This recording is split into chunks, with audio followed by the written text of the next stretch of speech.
नमस्कार दोस्तों, ये एक अंग्रेज इंजीनियर और भगवान श्री कृष्ण की कहानी है। यह घटना उस समय की है जब भारत में अंग्रेजों का शासन था।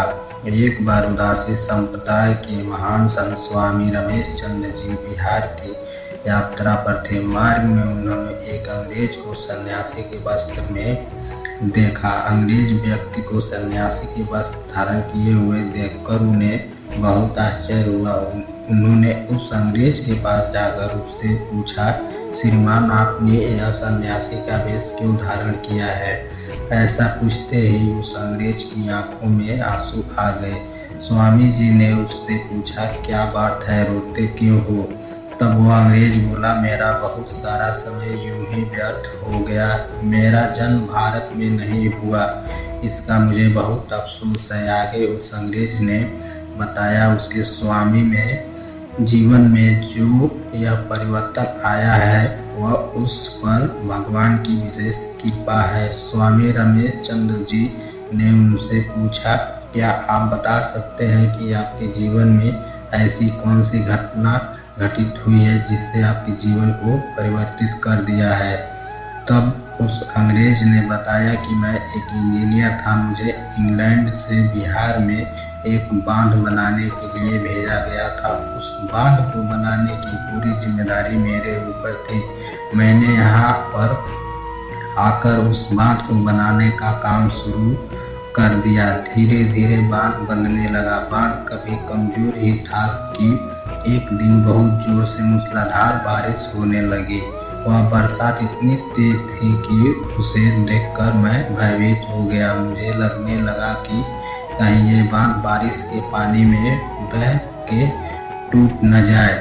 अगर यह बांध टूट गया तो मेरे साथ साथ इंग्लैंड सरकार का भी नाम खराब हो जाएगा और हमारे देश के नाम पर धब्बा लग जाएगा कि वहाँ के लोग काम ठीक से नहीं करते हैं। बांध का निरीक्षण करने के लिए मैंने उसी बारिश में बांध पर जाने का फैसला किया।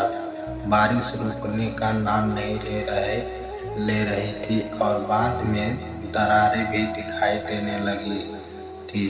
उन्हें देखकर मेरा मन बहुत व्याकुल हो रहा था।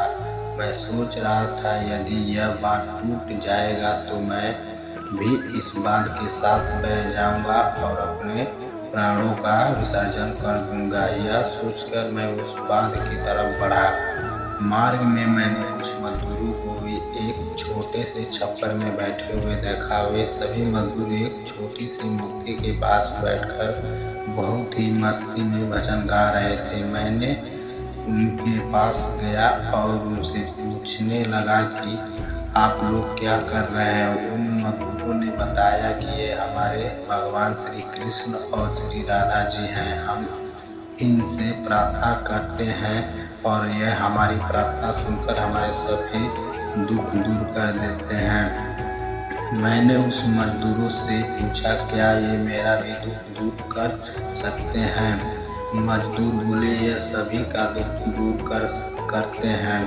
यह हम सब के पालनहार है। इनका तो काम ही है सभी का दुख दूर करना।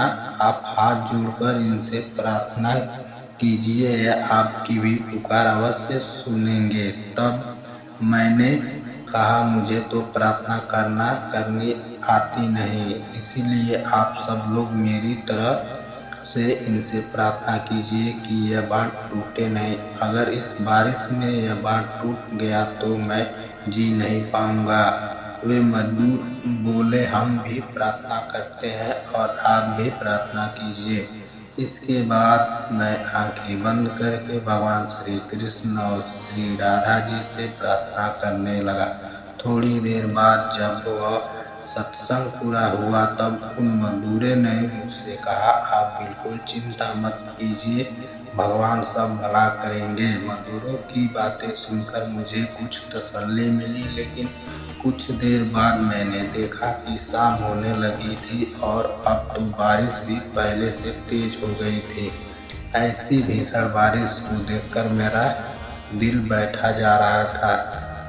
इस बार मैंने पक्का निश्चय कर लिया था कि अब यदि यह बांध टूटने ही वाला है तो मैं भी इस बांध के साथ ही बह जाऊंगा और इस बांध के साथ मेरा भी अंत हो जाएगा। यह सोचकर मैं उस घनघोर बारिश में उस बांध के ऊपर चढ़ गया और बांध के बीच में जाकर खड़ा हो गया। कुछ देर ही बाद मैंने देखा कि बांध के नीचे छोटे बालक मिट्टी से खेल रहे हैं। उन्हें इस प्रकार खेलता देख मुझे बहुत आश्चर्य हुआ। उनमें से एक बालक गोरा था और एक बालक सांवला था जिसने मोर मुकुट पहन रखा था।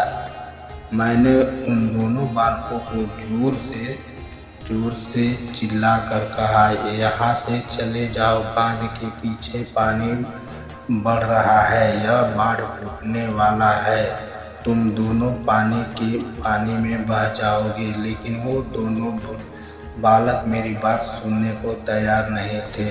वे दोनों बालक मिट्टी उठा कर बांध की दरारों में भर रहे थे।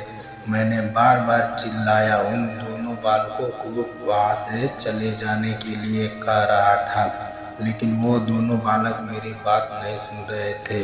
तब मैंने बहुत जोर से मजदूरों को आवाज़ लगाई और कहा, जल्दी से यहाँ पर आओ, देखो बांध के नीचे दो बालक खेल रहे हैं, उन्हें यहाँ से हटाओ। मेरी आवाज़ सुनकर सभी मजदूर दौड़ते हुए मेरे पास आए। जब उन्होंने बांध के नीचे देखा तो उन्हें वहाँ पर कोई भी दिखाई नहीं दिया। मजदूर बोले, साहब वहाँ बांध के नीचे तो कोई भी नहीं है, आप किसे हटाने के लिए कह रहे हैं? मैंने उनसे कहा कि क्या तुम्हें वहाँ नीचे दो बालक मिट्टी से खेलते हुए दिखाई नहीं दे रहे हैं? मजदूर बोले, नहीं साहब, हमें वहाँ कोई भी दिखाई नहीं दे रहा है। मैंने कहा, ध्यान से देखो, वहाँ दो छोटे बालक, एक सांवला और एक गोरा है और उन्होंने मोर मुकुट पहन रखा है। मजदूरों ने फिर से कहा, नहीं साहब, हमें वहाँ पर कोई बालक खेलते हुए नहीं दिखाई दे रहे हैं। मैंने कहा, ऐसा कैसे हो सकता है? जब वह बालक मुझे दिखाई दे रहे हैं तो तुम सभी को क्यों नहीं दे रहे हैं? वे दोनों बालक मिट्टी उठाकर बांध की दरारों में भर रहे हैं, यह तुम सभी को क्यों दिखाई नहीं दे रहा है? मजदूर को समझते देर नहीं लगी।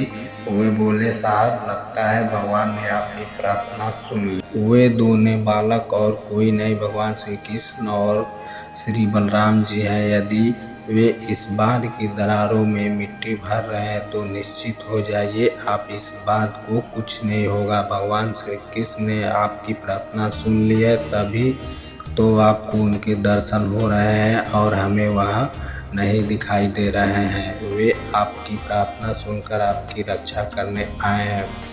मुझे उन मजदूरों की बातों पर बिल्कुल विश्वास नहीं हो रहा था। कुछ देर बाद मैंने देखा कि जहाँ वे दोनों बालक खेल रहे थे, वहाँ पर अचानक एक बहुत तेज प्रकाश हुआ और वे दोनों बालक गायब हो गए।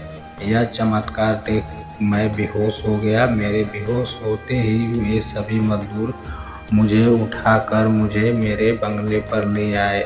जब मुझे होश आया तब सुबह हो चुकी थी। सुबह मुझसे मालूम हुआ कि पूरी रात बहुत ही तेज मूसलाधार बारिश हो रही थी और ऐसे भीषण बारिश में भी वो आध पक्का बांध जब जस का तस खड़ा था, उसे कुछ नहीं हुआ।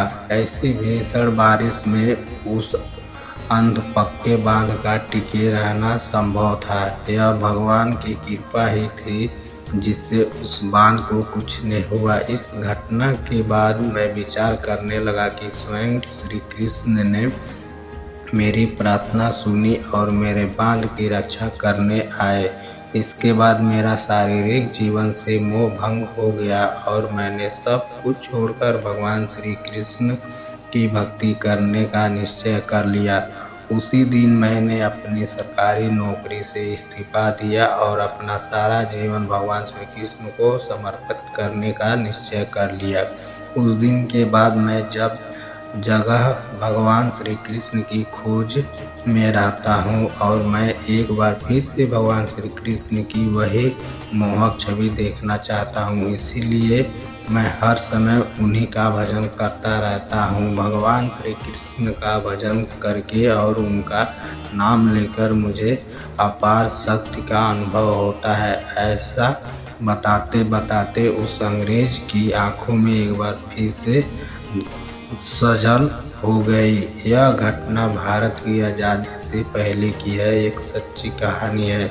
इससे हमें यह पता चलता है कि यदि हम भगवान को सच्चे हृदय से पुकारे तो भगवान अपने भक्तों का मान रखने किसी न किसी रूप में अवश्य आते हैं।